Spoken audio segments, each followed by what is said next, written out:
once again, welcome to Kel and Coach. I'm your host, Kel Dansby. We are here with women's basketball coach, Ben Conrad.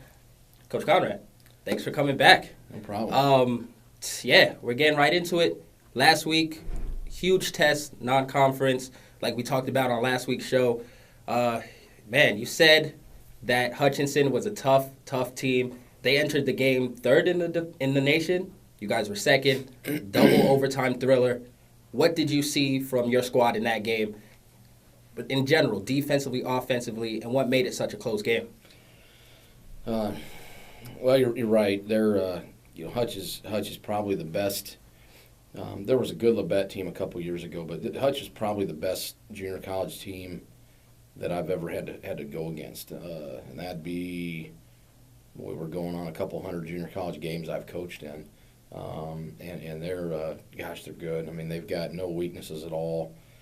They're strong at every position. They've got great length. They got a 6-foot wing shooting the heck out of the three. They've got all their bigs are, 6'1". They got a 6'4" kid. So they're just huge, and they were a tremendous challenge. What we saw out of our team was extremely encouraging.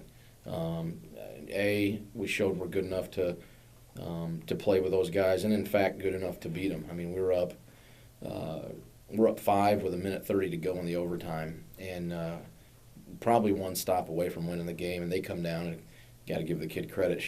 Their kid makes a three. We're up 1 with 8 seconds to go in that overtime period, and they foul us, and we make 1 free throw instead of 2. They come down and tie it up on kind of a buzzer beater to send it to double overtime. We had a layup at the end of regulation that would have won the game. So we had plenty of chances. So what we saw out of our team was, A, we're good enough to beat Hutch. Okay, and if we're good enough to beat Hutch, we're probably good enough to beat anybody. I think B, we saw some scrap and some fight in our team, and that was exciting. We were down 11 at one point in the second half. We were down maybe 9 or 10 in the first half.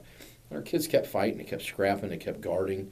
They dug their heels in when things got rough instead of giving up. When things got rough, they stayed together. When things got rough, instead of falling apart, when things got rough, they really, really stayed together and fought hard. And so our team showed a lot of character.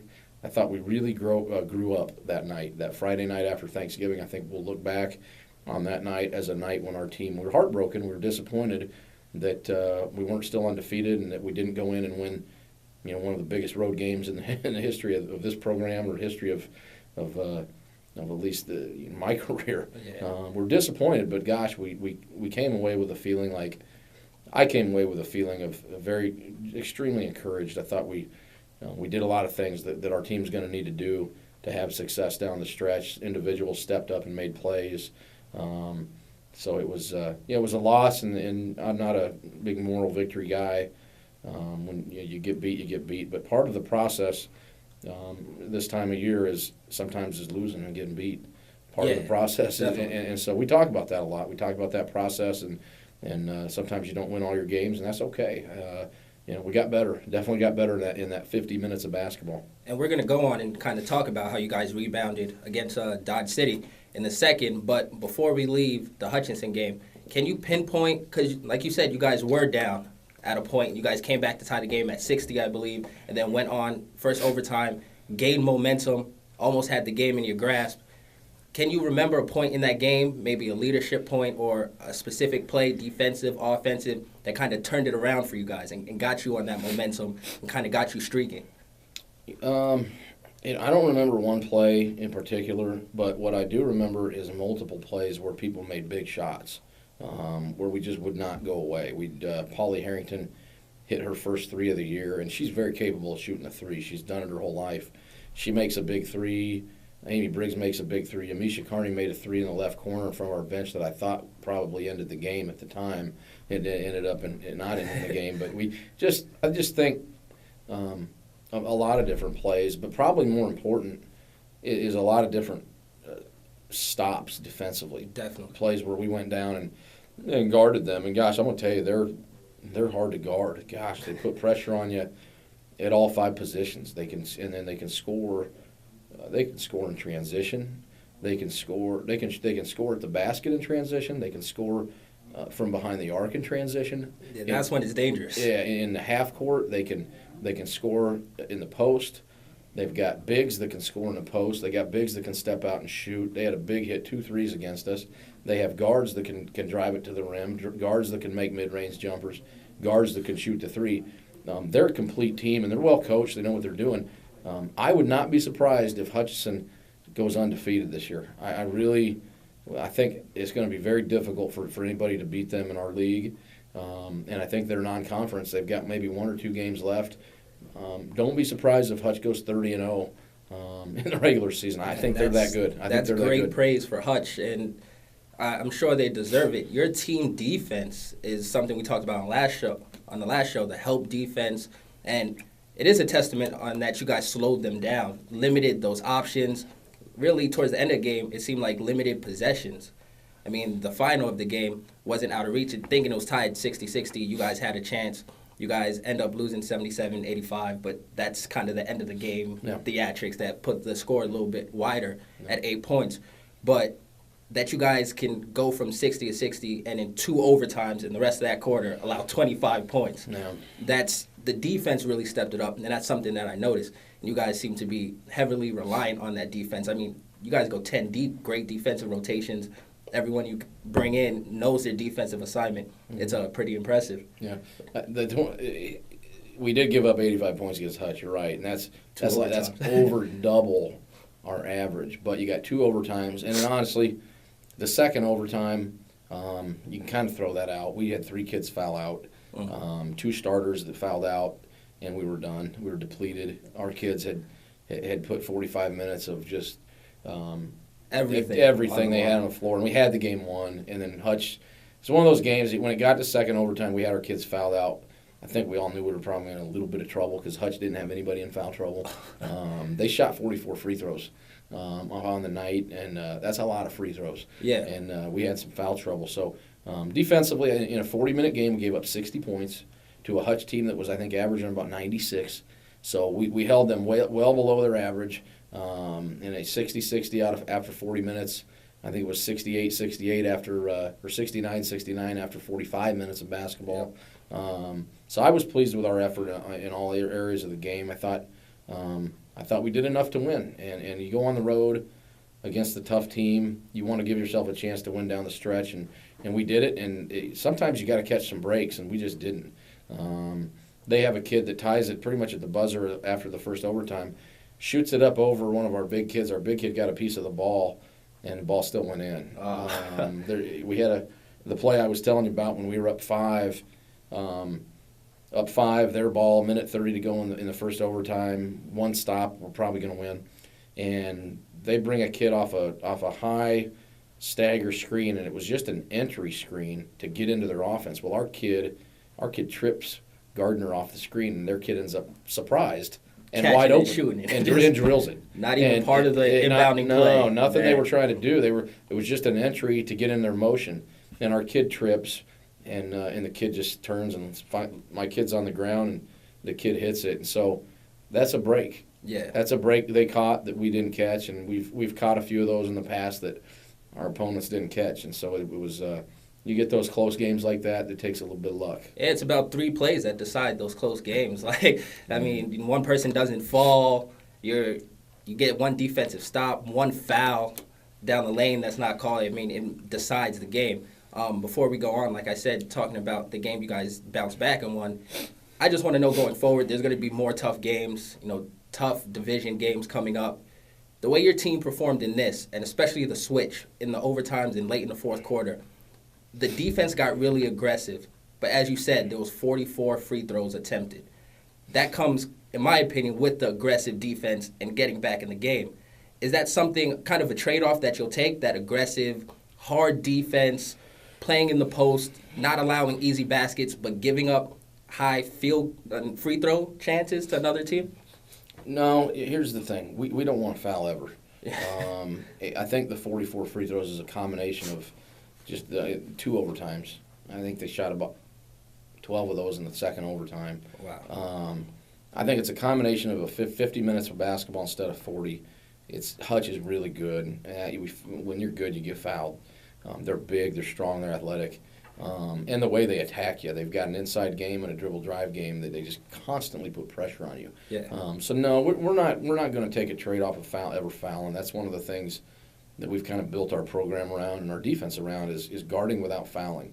And that was the difference. They shot 44 free throws, we shot 30.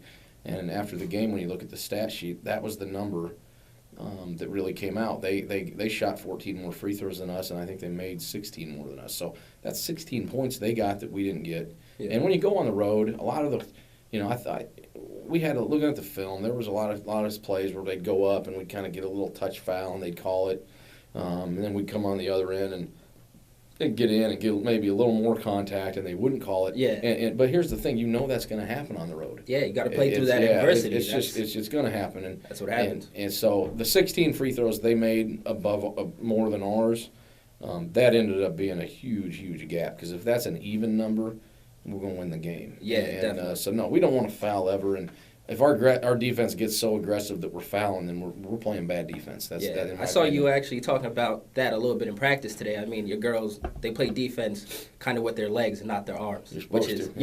Which is why they don't foul too often, I guess. You were big on moving your feet to get into position. Mm-hmm. Your hands are, spread to kind of deny passes more so than anything, but they play defense with their feet and get into the right position with their feet. So I noticed that. Yeah. Let's get into the game against Dodge City. Rebounding in that game, huge game to come out, put up points on Dodge City. It's like you guys just said, that game is over, we're moving on. It was in the rearview mirror, no hangover whatsoever. How did you get ready for that game? Well, like every game, we had a plan. We had a scouting report already prepared before we came to Hutch because we knew there'd be a quick turnaround. There wouldn't be much time to watch any more film. I had a film broke down, ready to show the kids in the hotel that night. Oh. And then after the game against Hutch, the first thing I told them, after we kind of discussed the game real briefly, and I told the players, and I was very proud of them, proud of their effort, and then I told them, we got to move on now. We got a game in about 14 hours. Yeah. And that was one of the things that we told them, is this is going to be a character check. It's going to be a gut check to see what kind of character, what kind of people we have in this room. And I tell you, I had absolutely no doubt that we would come out with great effort and urgency and intensity on Saturday, and that's exactly what we did. Definitely. Amy Briggs, a player that came out shooting all weekend, both games, shooting it extremely efficient from three. What makes her such a good offensive weapon? I know I just can't say it's the system. I mean, her talent is clearly there. Mm-hmm. But do you guys specifically get to points in a game where it's like, okay, let's run this pick, let's run her through several screens, let's get her open and feed the hot hand? Yeah, I mean, we've got a few things we do that can free our shooters up, but a lot of our open for threes will come from dribble drive or from a post catch where the ball goes inside and out. And Amy's just got a great quick release, and she's always ready to shoot. She's always hunting open shots. Her footwork's always really good before she catches the ball, and that's the key to any good shooter is your footwork before you catch it. And Amy's just a tremendous shooter. I mean, ever since day one here, she's been a kid that could really make shots. And when we recruited her, that was kind of the thing, was this is a kid that'll stretch defense and make baskets. And right now she's playing awful well. Yeah. Besides Amy, who is a great player, something that always catches my eye, and I've looked at a couple stat lines from games so far, it's Harrington's low post presence and just all-out effort. 16 points, 15 rebounds in that game. That's a crazy double-double to have. And it's not like 5 people play the entire game for you. There's good rotations, a lot of people getting the ball. How does she make her plays? And a lot of her plays are hustle plays. And how does she work into the team, and what does she mean kind of to that offense and defense? Well, Polly, here's the thing about Polly. Polly didn't play a lot last year. She went to Louisville, really wasn't in their rotation, playing a whole lot of minutes, especially second semester. So this is a kid that hasn't been in a real pressure moment in a long time. And so I think what's happened first semester is we've kind of trying to get Polly back in shape, not only physically but just mentally. When this kid starts figuring out, she's still a very, very good basketball player. She's going to be really good. When Polly's a confident player and figures out that, hey, I'm still a special player. Polly's going to be one of our best players. She's extremely talented. She's got tremendous skill set, extremely high IQ, can make shots. She's big and strong and physical. I think Polly Harrington is going to be a heck of a player down the stretch here. Maybe, one of our best for sure. And her role, I kind of guess to set this up, do you foresee her role even growing? Because you said she can step out and hit the three. She hit one last game. Just that versatility. And is that a tribute to her just getting more comfortable within the offense and with the team? 100%. More comfortable in the offense and in the system and with the players, but also just Polly getting back in the flow of things. She basically took a year off from basketball. Yeah. I mean, she was at Louisville practicing, but it's different than when you don't play. Yeah. And so I kind of always thought that by Christmas time, this was a kid that probably should be one of our key kids, and it's starting to happen because she's a tremendous talent. She's a really good player. Definitely. Let's go to some of the upcoming games. Upcoming games still ahead. We have Marshalltown and Brown Mackie College before you kind of hit the break a little bit before, I don't want to say dial down, but before, the girls get those 2 weeks off or whatever. What's your keys going into these games and trying to gain momentum going into that break?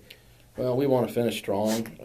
We're getting to that point in the year where conference games are coming up, and we just got to continue to improve. Got to keep getting better every day. The games, game day, we got to get better. Practice days, we got to get better. And you're right, we're coming into that final stretch. We're surviving. We're just healthy enough to maintain our rotation and our depth. And I've been saying this for a week or two here. Let's survive the next week and a half, and then get into the break time where we can just shoot it a little bit, and kids will be focusing on finals, and we'll do just enough as in that week leading to our break to stay in shape and run a little bit and shoot a little bit, and then the kids get to go home, for a week or so, and it's definitely a break that it's a welcome break this year for sure, just to get our team healthy. Yeah, health is definitely the big thing, just kind of getting everyone back. Do you treat this conference play, like you said, that is coming up, is that like a whole new season? Mm-hmm. Is it, like, I don't want to call the preseason and out of conference just kind of whatever, but it always seems to coaches like the off season and the non-conference games are just extra practice games when it comes down to it, because conference is where it's at. Do you treat it and kind of stress to your team that the real season's coming up, every game means something, and you got to kind of turn it up a notch for that season? I think I wouldn't say necessarily we treat it like a new season. I think we look at it as kind of parts of the year. Yeah. You've got the part before we start playing games, which is the preseason, which is conditioning, weights, putting our system in, establishing who we are, setting standards, getting ready for when we actually start playing games. And then the second part of the season is those pre-Christmas games, the non-conference, 12 non-conference games.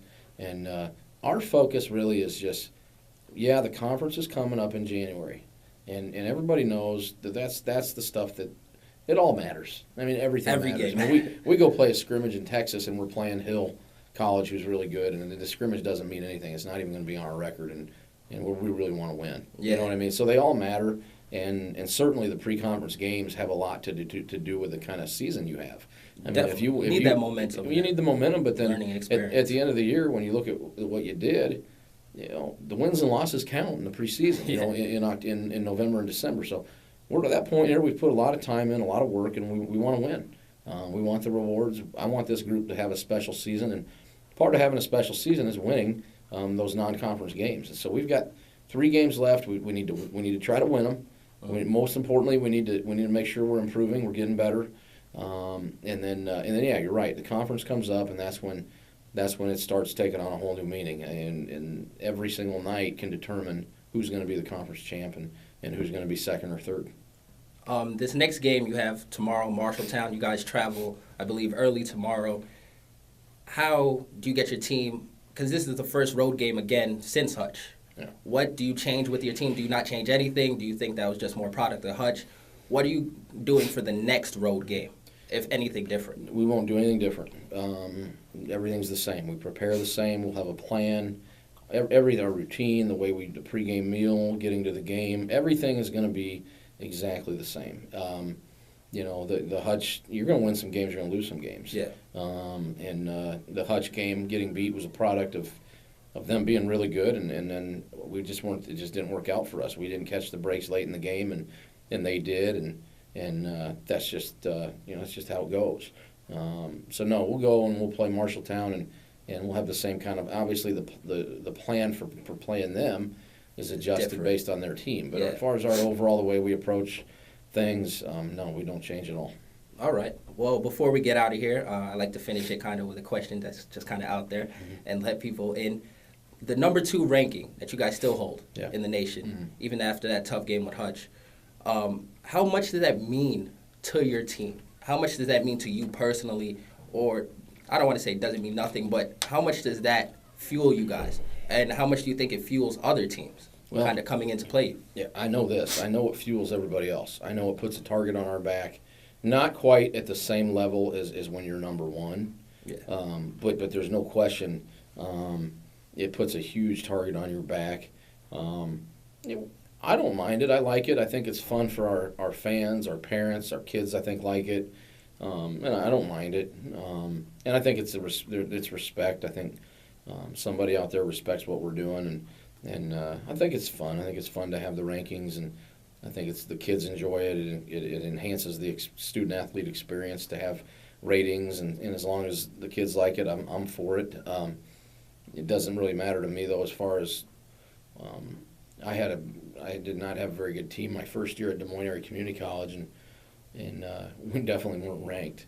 This is about 10, 11 years ago, and we played a Penn Valley team. I think was ranked 4 or 5 in the country, and this was early in the season, and they came up to our place, and we got a win, and I'm not sure if that Penn Valley team was really the 5th best team in the country. Yeah, it's just kind of off of what they did the season before. Yeah, sometimes those early rankings are based on what you did the year before, but I think we've proven through what we've done with our schedule. This has been a difficult schedule. You talk about playing Moberly, Penn Valley, Cloud, Hutch, Dodge. This has not been easy. Brown Mackey's got a good team. Heston twice. We haven't loaded up with, we played 1 JV. And there's a lot of teams in our league that are going to play 7 to 10 JVs before Christmas. We play 1. And for us to be sitting where we are is pretty good. And we're probably 1 free throw away, or one kid tripping on a play away from just a lot of single plays away from being unbeaten with this schedule. So the rankings don't, to answer your question, I guess the rankings they don't matter that much, but I'm not opposed to them because I think people think it's fun. I think parents like it. I know a lot of people pay attention to them, the parents and the kids, and they have fun with it. So I'm good with it. How much do you want to be number 1? You know what? Rankings never matter until you're number 1. I like being number 1. It's okay.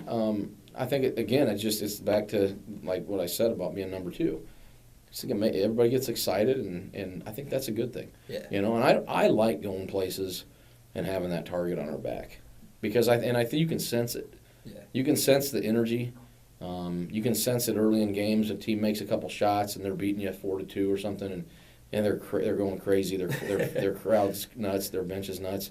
And I think it makes us elevate our play, which I'm all about that. I'm all about us having to elevate our play and trying to max out and become as good as we can be. So, being number 1. Last year, I think we were number 1 for about half the season, maybe, and it was fun. I mean, I think we enjoy it. We like the challenge of having that target on our back. If we got a good team that deserves to be number 1 or 2, then I'm good with it. Yeah, definitely. Yeah. Well, I know you just want to hold that trophy up at the end of the year. That matters more than the rankings. That'd be nice. Yeah. All right, Coach, thanks for joining us again.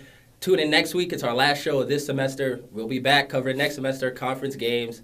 Hey, we're going to finish you guys to the end, to the very last game, till that trophy. Know what's going to happen. All right, thanks, Coach. Thank you. Appreciate it.